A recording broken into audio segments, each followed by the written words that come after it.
Саламатсыздарбы, эфирде күндеме маалымат кызматы, студияда Айдай Самиева. Алгачкы окуялардын кыскача түрмөгү. Тарыхый бурулуштун жылдыгы 12 жыл мурун бийликтин элге мамилеси кандай болбошу керектигин көрсөткөн аксы окуялар орун алган.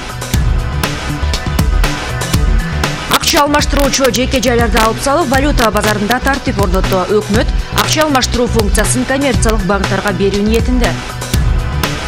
Бишкектин жол кыймылынын коопсуздугу башкармалыгындагы коррупциялык схемалар менен күрөшкөн башкы майчы Талытбек Исаевди кызматтан кетирүүгө кимдер кызыктар?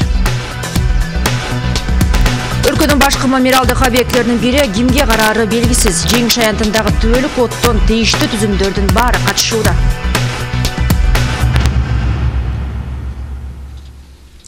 Аксы окуясына бүгүн туура 12 жыл болду. Бул күнү бийлик элге ок чыгарып, 6 адам набыт кеткен. Алар Үзөңгү кууштун Кытайга өтүп кетишине каршы тынчтык демонстрациясына чыгышкан болчу. Улуу трагедияга саясий, укуктук баа берилдиби? Бийлик аксы окуясынан сабак алдыбы? Өлкө тагдырын өзгөртүп кеткен датага Айдай Аманкулова кайрылып, соолдорго жооп издеди. Азаттыктан кийинки Кыргыз революциясы жаралган күн 17 март 2002 жыл. Бул күнү Бозбиек айылында бийлик огунан 4 адам набыт кетип, эртеси Аксы районунун борбору Гербенде дагы 2 курман болгон. Милициянын токмогунан боюнда бар аял жабыркап, наристеси көз жарбай жан берген. Окуя Кыргызстанда эмес, бүтүндөй дүйнө коомчулугун селтеттирет. Интеллигент өлкө башчысы менен демократия аралчасын курууга белсенип жаткан өлкөдө өз элине ок чыгарат деп эч ким ойлогон эмес. Мен сени келип калдым. Келип калдым, айттым, жардам берле, мен өлгөн там. Десем, сен өлүшүң керек. Деди.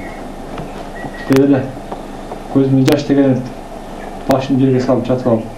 Бийликке нааразычылык мурун эле башталган. Ошол кездеги депутат Азимбек Бекназаровдун камалышы жаңжалга болгону от коет. Ал Үзөңгү кууштун Кытайга мыйзамсыз өтүп кеткендигин шарданалап, президент Аскар Акаевка ишеним көрсөтпөө демилгесин көтөрүп чыккан. Жооп беретинде депутат абакка алынганы маалым. Тергөөчү кезинде ыйгарым укугунан аша чапкан деген жүйө менен. Бул эл арасында саясий буйртма катары кабыл алынат. Бекназаровдун соту белгиленген күнү аксылыктар нааразычылык акцияларын уюштуруп, Гербенди көздөй сапар тартышат. Ара жолдо демонстранттарды милиция курчап, кийин мылтык ого атылган. Атып жиберет деп ойлогон эмеспиз. Бирок мен бир айта кетчү нерсе, эгерде атып жиберерин билген күндө дагы элдер ошо окко тосконго, окко каршы чыкканга ошол күндөрү ыраазы болуп калышканда, себеби Аксы аймагында мындай бир куугунтукка кабылбаган, камалбаган милиция кызматкерлеринен токмок жебеген адамдар калбай калганда. Март трагедиясынан кийин митингтердин аягы үзүлгөн жок. Натыйжада өлкө 2005 жылы Жоогазын революциясын баштан кечирди. Аксыда стартталган нааразычылык Акаевдин бийлигине чекит койду. Жерлердин стратегиялык объектилердин сатылышы, жашоо турмуштун начарлашы, авторитардык бийлик апрель инкылабы менен аяктады. Аксы окуясына кийинки бийлик жыйынтык чыгара албагандыгын көрсөттү. Өкмөт тарабынан кандай иш чаралар көрүлүш керек эле, жалпысынан ушундай протест акциялары чыкканда мамлекеттик органдар, өзгөчө күч коргоо органдары, жалпысынан милиция, укук коргоо органдары кандайча реакция кылыш керек, ушунун баары изилденген эмес да. Антке менен тарыхчылар белгилегендей, Аксыда адам өмүрү бекер кыйылган жок. Эл өз оюн эркин билдирүүгө, авторитардык бийликке каршылык көрсөтүүгө кудуреттүү экендигин көрсөттү. Өлкө тагдырын жеңишинен чечүүнүн аркасы атка минерлер үчүн кайгылуу бүтөөрү далилденди. Эң чоң сабак менимче мына Аксы окуясынан кийин бизде 2 элдик инкылап болду. Экинчи инкылаптын негизинде азыр парламенттик демократияга толук жете албасак да ошого багыт алынды. Мына Аксы окуясы ошол кездеги авторитардык режимдин туундусу болгон. Бирок арадан 12 жыл өтсө дагы ок чыгарууга ким буйрук бергенин сот аныктай албады. 6 адамдын өлүмү үчүн эч ким темир тор артында жазасын өтөгөн жок. Укуктук баа алынган жок. Эң эле жогорку мындай бир жоопкерчиликке баргандар бир жыл 2 жыл шарттуу түрдө эле алып, кийин анан жогорку соттон акталып кетишти. Фемида өкүлдөрүнүн өкүмүнө ыраазы болбой, 6 жыл мурун элдик сот дагы өткөрүлгөн. Анда башкы күнөөкөр катары Аскар Акаев табылып, милиционерлер атүгүл бир тараптуу маалымат таркатты деген журналисттер дагы айыпталган. Жарандык отурумга катышкан ошол кездеги Жалал Абад губернатору Урманаевден акталып, калган 41 адам күнөөлүү деп табылган болчу. Акаевдин 18 буйругу болгон. Акматали 18 күнү мартта кечинде чыгып алып туруп айтып атат. Мен буйрук бердим. Аксыга бүтүндөй куралдуу топторду жиберүүгө деп атат. Ал буйрук бере албайт болчу.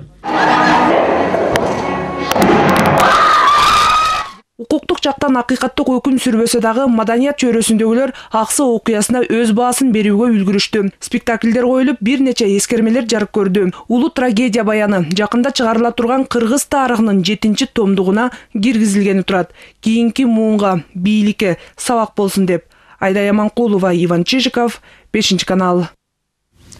Мамлекет башчысы Алмазбек Атамбаев 2002 жылы аксы окуяларында курман болгондордун элесин эскерди. Президент республиканын баш калаасынын Борбордук Ала Тоо аянтындагы 2002 жылдын аксы окуяларында жана 2010 жылдын апрель окуяларында элдин эркиндиги үчүн курман болгондордун жаркын элесине арналып тургузулган монументке гүл койду. Бүгүн эле президент Алмазбек Атамбаев аксы окуяларынын 12 жылдыгына байланыштуу кайрылуусун жолдоду. Анда төмөндөгүдөй айтылат. Урматтуу мекендештер, Каргашалуу аксы окуясынан бери 12 жыл өттүм. 2002 жылдын 17 мартында бийлик элдин талабына, жарандык нааразычылыгына каршы курал колдонуп, ок чыгарган. Натыйжада 6 адам каза тапкан. Көп күндүк саясий ачкачылыктан дагы бир жараныбыз көз жумган. Каргашалуу окуялар көп үй бүлөнү кайгыга батырды. Жаш балдарды жетим калтырды. Бирок аксы окуялары аксылыктардын эрдиги өзгөрүүлөргө жол ачып, ар бирибиздин жүрөгүбүздө атуулдук сезимди ойготту. 2002 жылдын мартындагы окуялар адилетсиздикке жана чыккынчылыкка, мыйзамсыздыкка жана үй бүлөлүк кландык башкарууга каршы жалпы элдик күрөштүн башатын айланды. Урматтуу мекендештер, аксы окуяларын эстен чыгарбайлы. Чындык, эркиндик жана калыстык үчүн өз жанын аябай күрөшкөн аксылык баатырларыбызды унутуп калбайлы. Алардын балдарыбыз, неберелерибиз эркин, адилеттүү Кыргызстанда жашайт деген үмүтүн ишке ашыралы. Ар бир жаранга татыктуу жашоо, бейпил турмуш, балдарыбызга жаркын келечек камсыздаган мамлекет курууга милдеттүүбүз.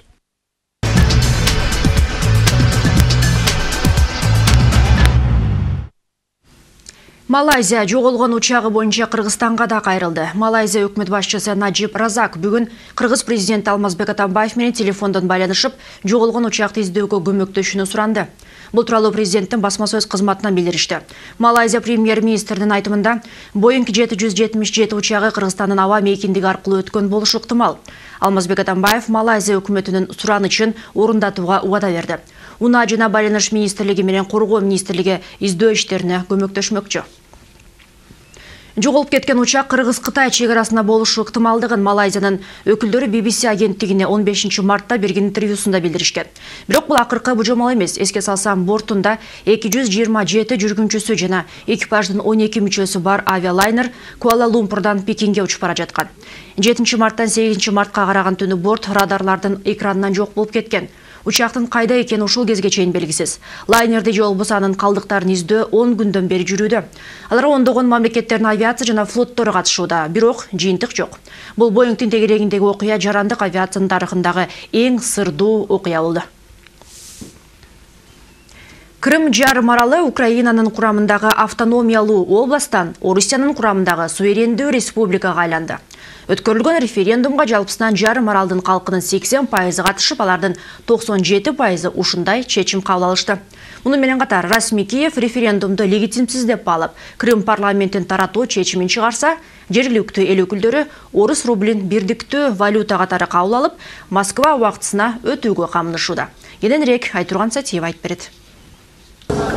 Крым өз тагдырын чечти. Референдумга катышкан калктын дээрлик 93% Орусиянын курамына кирүүнү каалайт. У нас столько неспаханной земли. Крым жаратылышы бай жер, бизде баары бар. Мал чарбачылык, дыйканчылык кылса болот. Газ бар, мунай бар. Буга чейин биздин болгон байлыгыбызды Киев чеп келген. Эми биз Россия менен алдыга карап жылабыз, өнүгөбүз деп ишенебиз. Россия биздин мекен. 1,5 миллионго чукул бул автономиялуу областтын калкынын 80% орус тилдүү, 12% крымдык татарлар. Татарлар референдумга катышуудан баш тартышты. катнашты. Алар жашаган айылдарга шайлоо пункттары да ачылган эмес. Ал эми Крымдын башка аймактарында жашап референдумга катышкысы келбеген калкты күч колдонуп, шайлоо тилкелерине алып баргандыктарын Украина ММКлары билдиришет. Мы не признаем. Бул референдумду кабыл албайбыз. Ал легитимсиз. Мыйзам боюнча референдум өткөрүлбөш керек болчу. Биз Орусиянын курамында жашагыбыз келбейт. Биз Путиндин мамлекетинде жашагыбыз келбейт. Эми Крым жарым аралы суверендүү республикага айланды. Буга байланыштуу жергиликтүү эл өкүлдөрү биринин артынан бири болгон жаңы мыйзамдарды кабыл ала башташты.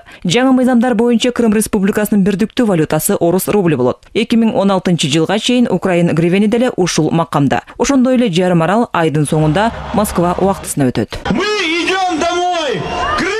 Биз үйгө баратабыз. Крым Орусия менен. Ура жолдоштор. Биз буга сиздер менен биргеликте жетиштик.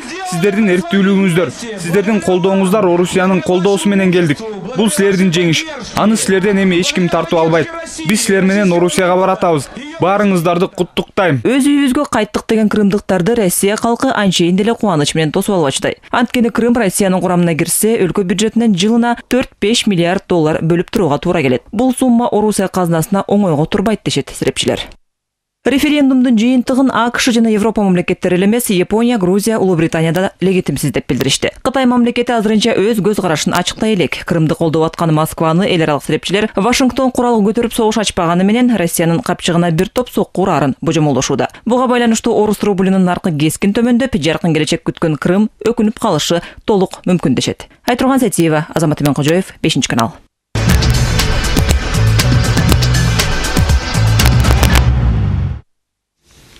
Улуттук банктын төрайымынын орун басары Абдубалы Тегин Сүйөркул ээлеген кызматындагы ишмердигин мөөнөтү бүткөндүгүнө байланыштуу кызматынан бошотулду. Эми Абдубалы Тегин Сүйөркул өлкөнүн негизги банкынын төрайымынын кеңешчиси болот.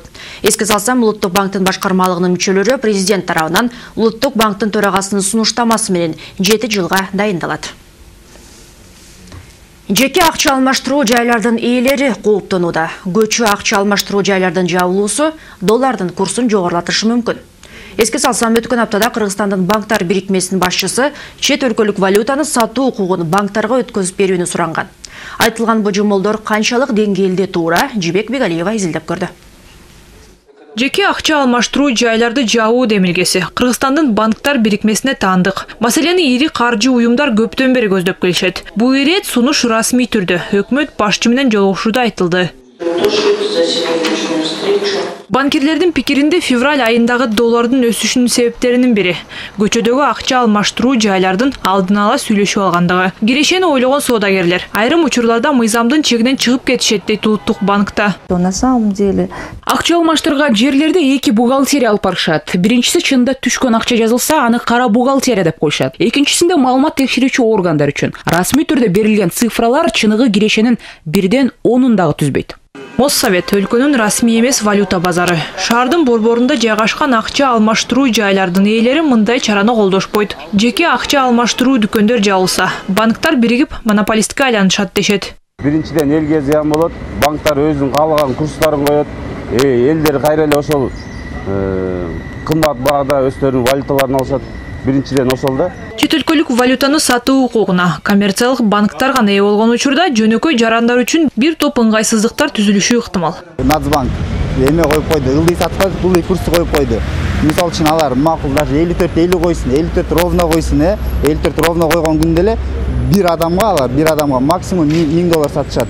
Кийинки даже банктарда $500 болуп атат. Ошондой эле валюта алмаштыруучу жайлардын саны кыйла кыскарышы мүмкүн. Учурда Бишкектин борборунда эки көчөнүн кесилишинде 60га жакын валюта сатчу жер бар. Республика боюнча алардын жалпы саны 400га жакын. Лицензия албай иштегендердин саны мындан да көп. Сейчас никоим образом не верю. Учурда кеп бардык акча алмаштыруу жайларды жабуу тууралуу эмес. Биз маселени талкуулап жатабыз. Балким акча алмаштыруу жайлар банктар менен кызматташтык тууралуу келишим түзүп бирге иштешет. Азырынча эч нерсе тактала элек. Башкача айтканда, майда алмаштыруу жайларга ири банктардын атын сатып алып иштөө сунушталышы мүмкүн. Бирок кандай болгон күндө да доллардын баасы көп өзгөрбөйт дейт адистер. Эгерде банктарга валютаны сатуу жана сатып алуунун ортосундагы айырмасынын өлчөмүн аныктап коюшса. Кооптонууга негиз жок деп эсептейм. Себеби улуттук банк болсун, өкмөт болсун, улуттук акчанын күчтүү турушун каалашат. Себеби доллардын күчү мындан да өсүп кетсе, башкача айтканда сом мындан да күчүп түшүп кетсе, 60 сом, 70 сом болуп кетсе мисалы.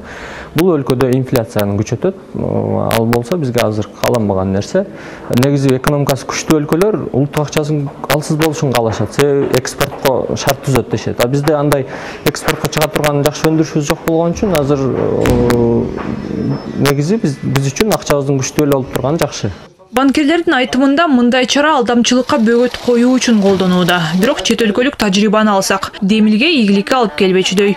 Дал ушундай себеп менен Орусияда акча алмаштыруу укугу коммерциялык банктарга өткөзүлүп берилген. Алдамчылыкка дуушар болгон кардарлардан түшкөн арыздардын саны азайган эмес. Натыйжада бир канча жылдан кийин мамлекеттик дума акча алмаштыруу жайларды банктардын офистеринде гана ачуусуна уруксат берген мыйзам кабыл алган. Бирок ушул күнгө чейин Орусияда миңдеген мыйзамсыз акча алмаштыруу жайлар иштеп келет. Жубек Бегалиева, Азат Ынтымаков, 5 канал.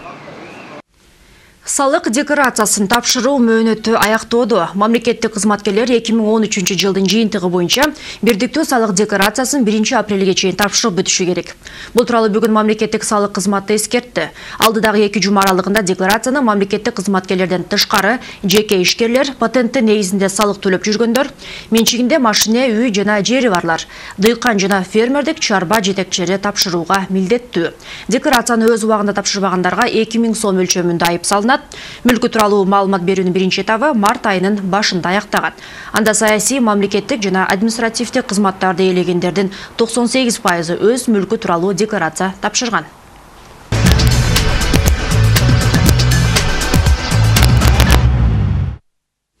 Жайыл районунда милиция кызматкерлери тарабынан кичинекей өспүрүм кыздын жансыз денеси табылды. Бул туурасында Чүй областык ИИБ билдирет. Маалыматка караганда 15 март күнү Жайыл районунун ИИБдин нөөмөт бөлүмүнө социалдык коргоо фондунун имаратынын жанынан жашы жетелик кыздын жансыз денеси табылгандыгы туурасында билдирме келип түшкөн. Азыр анын өздүгү такталды. Ал 2005 жылы туулган. Жайыл районундагы мектептин 3 классынын окуучусу. Ошондой эле кылмышка шектүү жаранда дароо колго түшкөн. 18 жаштагы Карабалта шаарынын тургуну кармалып, азыркы учурда Жайыл ИИБдин убактылуу кармоочу жайында кармалууда. Кылмышка шектүү жарандын үйүн тинтүү учурунда кан болгон кийимдери табылып, соттук медициналык экспертизага жөнөтүлгөн. Денени кароо маалында денеден бир нече бол менен келтирилген сабакалар табылган. Бул факт боюнча тергөө бөлүмү тарабынан Кыргыз Республикасы кылмыш жаза кодексинин 97-беренеси менен кылмыш иши козголгон. Жана ыкчам иликтөө иш аракеттери жүргүзүүдө бул кылмышка шектүү делинип азыркы убакта Изи Суу Электе 1995 жылы туулган жаран кармалды. Карабалта шаарынын тургуну. Азыркы убакта ал толугу менен күнөөсүн мойнуна алды да. Москва районунун Кепер арык айылында дааратканалардын биринде өлгөн аялдын денеси табылды. Чүй облустук ИИБнын маалыматына караганда, жансыз дене 1962 жылы туулган Беловодск айылынын жашоочусу Бактыгүл Баялиевага таандык экени аныкталды. Жалданып иштеп акча тапкан маркум туурасында көрүп келгендер акыркы жолу белгисиз 2 адам менен Кепер арык айылындагы үйлөрдүн биринде көрүшкөндөрүн айтышкан. Иликтөөнүн жыйынтыгында кылмышка шектүүлөр делинип, аталган айылдын жашоочусу мурда соттолгон 34 жаштагы Замир Мыктыбаев жана 47 жаштагы Алибек Маналиев кармалышты. Учурдалар убактылуу кармоочу жайда.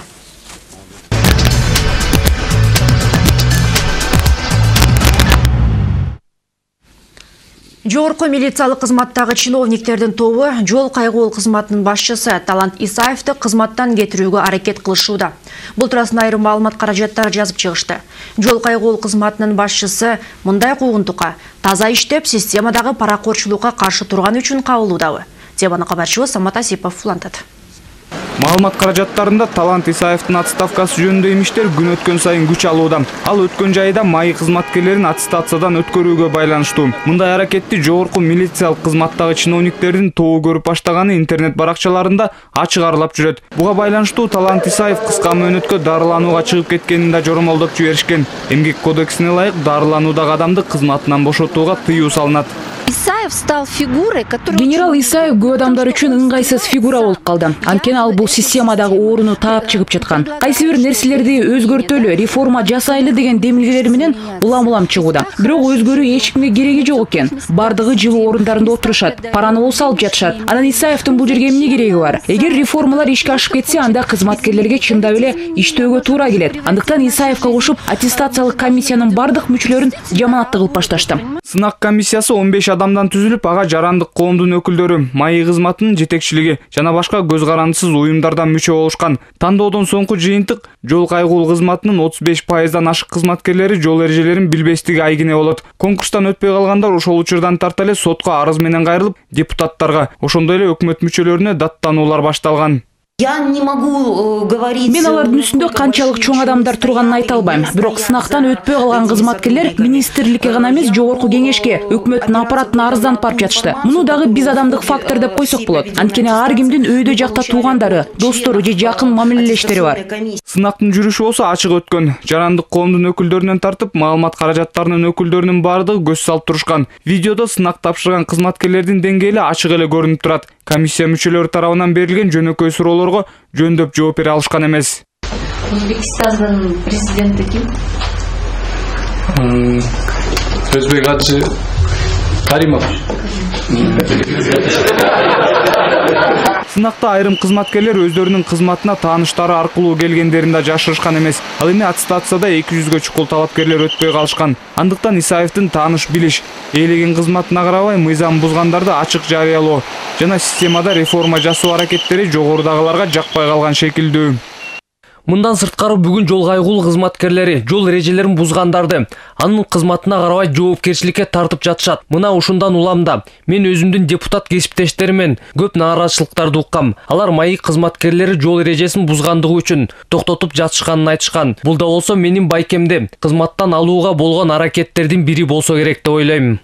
Жол кайгыл кызматы көп жылдардан бери эле эң коррупциялашкан мекеме болуп эсептелип келет. Көчөдө туруп пара алышат деген сындар дагы деле тынчээлик. Анын үстүнө жакында эле коррупцияга каршы күрөшүү кызматы тарабынан ири схема ачыкталган. Анда айдоочулардан алынган акчалар жогорку жетекчилерге чейин кетери белгиленет. Талант Исаев өзү мындай кемчиликтерди моюнга алып, ошол эле учурда кызматта паракорчулукка каршы ири реформалар башталганын жарыялаган. Самат Асипов, Кубанычбек Мамытов, 5-канал. Айдоочуларга уна айдоо маданияты жетишпейт. Анын эсебинен жол эрежелери бузулуп, кырсыктар көп катталып жаткандыгын майы кызматкерлери тастыкташат. Адам өмүрүн алуу менен коштолгон жол транспорт кырсыктарынын көбөйүп жаткандыгынын дагы бир себеби жол тескөөчүлөрдүн жетишсиздиги дейт адистер. Теманы кабарчыбыз Динара Касымова улантат. Ош облустук жол кайгыл кызматы милициянын майору казылды. Канчалык үгүт насаат иштери жүргүзүлбөсүн жол кайгыл кызматынын укугу чектелүү, алар жол эрежесин бузгандарга айып пул салуу, айдоочулук көлүгүнөн ажыратуу чараларын гана колдоно алат. Бирок бул жаза айдоочуларды көп деле кооптондурбайт. Азыр тескерисинче эрежени көз көрүнө бузуп, карама каршы тилкеге чыгып, ылдамдыгын ашыргандар, эң жөнөкөйү коопсуздук курун тагынбагандар көбөйдү. Биздин основной айдоочуларыбыз элементарный жол эрежесинин одоно турунда бузуп, жол эрежесин сактабай жүргөндүктөн болуп атат.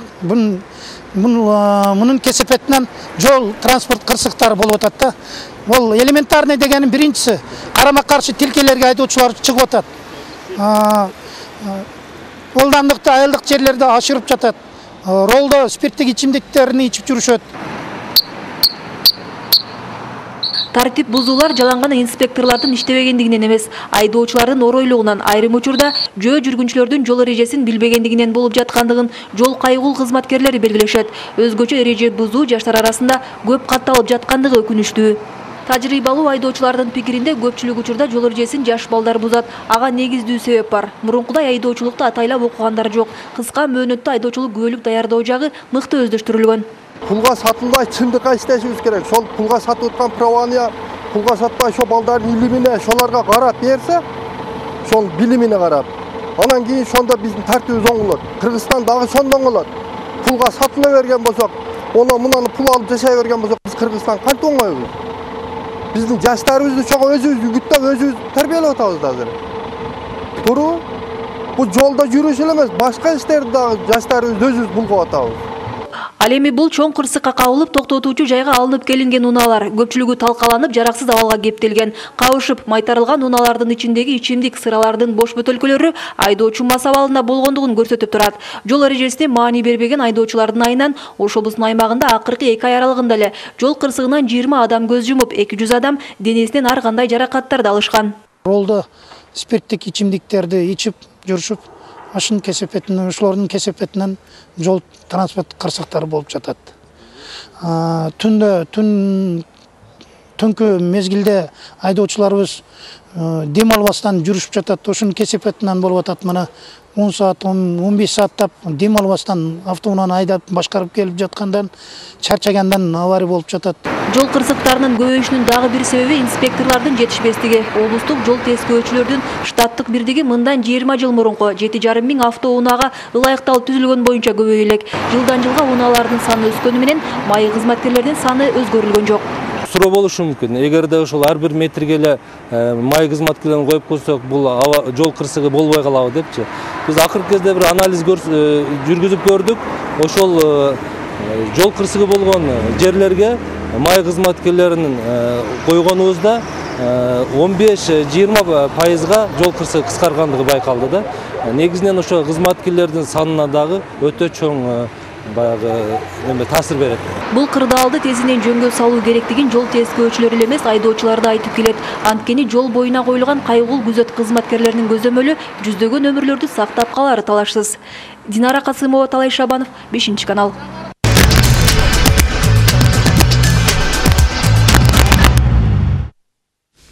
Жеңиш аянтындагы өчпөс от эч кимге караштуу эмес. Бишкек шаардык мэрияга да, Кыргызгазга дагы. 2006 жылдан бери өчпөс отко эч ким жооптуу эместиги айрым документтер боюнча белгилүү. Өткөн аптада 2 жолу бейбаштар тарабынан өчүрүлүп, кайра күйгүзүлгөн.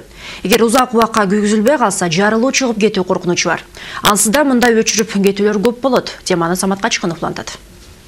Улуу атамекендик согуштун ардегери Топонбай Чотбаев 80-nin кырын ашкан карыя фашизм менен кармашта контур чалгындоо отрядында кызмат өтөгөн. Быйыл жеңиштин күнүнүн 69 жылдыгына аз калды деп күтүп отурган кезим. Жакында бейбаштар суу чачып, өчпөс отту өчүрүп кеткенин угуп кейигенин айтат. Ал өчпөс отту эч кандай өчүрүшкө болбойт. Аны өчүргөн адамдарга ошо наалат айтыш керек да. Наалат айтыш керек. Андай адамдарды бу шаардын ичине жолотпош керек. Алар биздин жаштардын, элдин душмандары деп мен туура айталам. Түбөлүктүү от ардагерлер үчүн гана эмес, жалпы журт үчүн жеңиштин символу жана ыйык туткан жер болуу эсептелет. Бирок үйлөнүү үлпөт өткөргөндөр күндүзү булгап кетишсем, кечкисин сел-саяктар жылынып, аракештер ичимдик иччү жайга айлантып алышкан. Ал гана эмес, өчүрүп да кеткен учурлар көп болот дейт мемориалдын тегерегин тазалаган муниципалдык ишкана жетекчиси. Обслуживаем его 2 раза в день. Өчпөс оттун тегерегин биз күнүнө 2 жолу тазалайбыз. Айрым учурларда эртең менен кисин биздин кызматкерлер өчүк турганын көрүп, газ чыгып жаткандан кийин кайра тутантып коюшат экен. Ыйык жерди булгаганы аз келгенсип суу куюп өчүрүп кетип жатышкандарын вандализм катары кабыл алса болот. Негизи өчпөс от суу чачса өчпөгөн, баардык жаратылыш шарттарына ылайыкташып, аты айтып тургандай түбөлүктүү болушу керек. Дал ушундай конструкция менен Москвадагы өчпөс от жасалган. Ал эми 85-жылы жеңиштин 40 жылдыгына ачылган биздин Борбор калаадагы түбөлүктүү от андайга толук ылайыкташкан эмес. Мисалы өткөн аптада эле 2 жолу бейбаштар өчүрүп кетишкен. Ал эми мамлекет тарабынан, тактап айтканда Кыргызгаз тарабынан мындан 2 жыл мурун өчүрүлгөн. Карызы өтө эле көп болуп кеткендиги айтылып, ошол кезде жалпы карыз 440 миң сомду түзгөн. Бирок кимге карыз экени белгисиз бойдон калып, газ кайра берилген болчу. Ал эми азыркы тапта Кыргызгазга болгон карыз 750 миң сомду түзөт. Кыргызгаз өчпөс от мэриянын карамагында болушу керек десем, мэриядан коргоо министрлигинде деген жоопту беришти. Бирок документтердин негизинде жеңиш аянтындагы өчпөс от 2006 жылдан бери эч кимдин карамагында эмес экен. 2006 жылга чейин комбинат благоустройства Свердловский районунда болчу экен. Андан кийин 2006 жылы аны упразднять эткенден кийин тазалыкка өткөн эмес. Бизде билгенде 2 вечный огонь бар. Бул площадь Победы, вечный огонь, мемориал вечный огонь и Дубовый паркта вечный огонь. Ал Сейилбактагы өчпөс от тазалык муниципалитетине өткөрүлүп берилген. Ал эми жеңиш аянтындагы калып калган дейт Бишкек газдын жетекчиси. Анын ээсин аныктоо үчүн Бишкек шаардык мэрияга бир нече жолу кайрылышкан, бирок майнап чыга элек. Мэрияга кайрылган себеби ошо бир ээсин таап бергиле деп, муниципальный организация болобу же предприятие болобу ошонун карамагына өткөрүп, ошолор жооп берип турса жакшы болот эле. Бишкек мэриясы бул маселеге кайдыгер кароодо. Жоопкерчиликти мойнуна алгысы келбейби айтор, бул боюнча вице-мэрлеринен тарта комментарий берүүдөн баш тартышты. Бишкек шаардык ички иштер башкармалыгы да өчпө сот бейбаштар тарабынан өчүрүлүүсү көбөйгөндүгүнө эч кандай реакция жасай элек. Самат Кашкынов, Фурмат Мамбеталиев, 5-канал. Жаздын келери менен шаардын көчөлөрү таштанды акыр чикирлерге толуп калат. Жыл өткөн сайын бул көрүнүш адатка айланып бараткандай. Нооруз майрамына карата дагы да эч кандай өзгөрүүлөр болчуда эмес. Шаарды тазалап көрктөндүрүү иштери дагы деле жандана элек. Жалпы элдик ишембиликти болсо шаардык мэрия 29 мартка белгиледи. Нурсулуу Нуркамилова теманы улантат. Шаардын көркүн бузуп жаткан таштанды акыр чикирлерди көчөнүн ар бир бурчунан кездештиргенге болот. Мындай көрүнүш менен Кыргызстанга келген конокторду ирейин жетсек, шаар тургундары тегерек четте жаткан таштандыларга маани деле бербей калышты. Көпчүлүгү үчүн көнүмүш адатка айланып калгандай. Жаз келип жер көгөрө баштаганда аппак кардын астындагы акыр чикирлер көрүнүп чыга келди. Это мероприятие мы планировали до праздника Наурыз. Бул жылы ишембиликти Ноорузга чейин өткөрөлү деп пландап жаткан элек. Бирок тилекке каршы аба ырайы буга жол берген жок. Марттын аягынан тарта шаарды тазалоо иш-чарасын баштайбыз. Жалпы шаар тургундарын, мамлекеттик мекеме кызматкерлерин, эл өкүлдөрүн чакырабыз. Мурда баардык шаймандарды берчүбүз. Бул ирет баардык каалоочуларга өздөрү колгап, шыпыргы жана башка шаймандарды ала келишин айтат элек. Көчөлөрдөгү акыр чикирлерди чогултууда калаада болгону бир гана ишкана иштейт. Бирок 1 миллионго жакын калк жашаган борбор калаабызда күн сайын тонналаган таштанды чогултулат. Кээде тазалык ишкана кызматкерлери үлгүрбөй да калышат. Тазалыктан күндө машиналар чыгып, атайын расписано, алардын баары чыгып кечинде баштайт.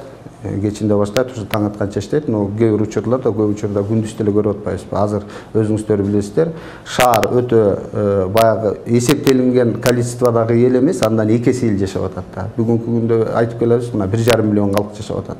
Ошол 1,5 миллиондун калктын отходун чыгарыш үчүн бир эле түн жетпейт да. Тем более биздин азыркы мүмкүнчүлүк менен. Биздин тазалыкта канча машина болсо, ошолордун баары 5 перебойна. Техника токтобойт, но смена менен алмашып иштешип атат. Бирок качан караба шаардагы таштандылар турганы турган, шаардын көркүнү кайдыгер карабаган. Активдүү жаштардын демилгечи топтору чогулуп, жалпы ишембиликти күтпөй эле жыл сайын калааны тазалоо иштерин өткөрүп турушат. Былтыр мына ушундай ишембиликтердин биринде 2,5 миң тоннага жакын акыр чикир чогултулуп, шаардык таштандыга жөнөтүлгөн. Шаар кыйла таза болуп калган, бирок мындай абал көпкө созулган эмес. Өкүнүчтүү жагы, ошол эле күнү биз кайра эле ошо чогулган эң негизги группа менен шаардын ар кайсы тазаланган жерлерине барып көрдүк. Ошол жерлерде эле кайра эле акыр чикирдин пайда болгону аябай жүрөккө катуу тийгендей болду да. Анткени бүгүн эле шаарда Бишкек шаарынын тургундары чыгып тазалап атса, ошол эле күнү кайра кир кылып жүргөн эми адамгерчиликке жатпайт деп ойлойм да. Көп кабаттуу үйлөрдүн тегерек четинде болсо, таштандылар жылдап тазаланбагандай, шаар тургундары болсо тазаланбай жатышына нааразы. Могу жерде жаш балдарыбыз ойнойт, бул мусорду эч ким албайт. Могу көрүп жатасыңар барыңар. Балдар баары ооруп атат, ушунун аркасынан леченияда биз лечения кылып, ар ай сайын лечения кылып атабыз. Мусор алынбайт. Канткен күндө Кыргызстандын борбор калаасы аталган Бишкектин көчөлөрү таштандыдан арылат деген суроо көпчүлүгүн ойлондурбай койбойт. Балким шаардын көркүн булгагандарга мыйзам тарабынан чара көрүлүп, административдик айыпты жогорулатса дегендер да жок эмес. Бирок шаардын тазалыгын сактоо ар бир адамдын өз колунда. Нурсулуу Нуркамилова, Элдияр Бектемиров, 5-канал. Мына ушундай жаңылыктар менен күндөмү өз ишин жыйынтыктайт. Алдыда аба ырайы тууралуу маалымат менен таанышасыздар. Кечиңиздер көңүлдүү улансын, саламатта болуңуздар. Хондроксид оорууну басып гана койбостон, муундарды артроздон жана остеохондроздон дарылайт.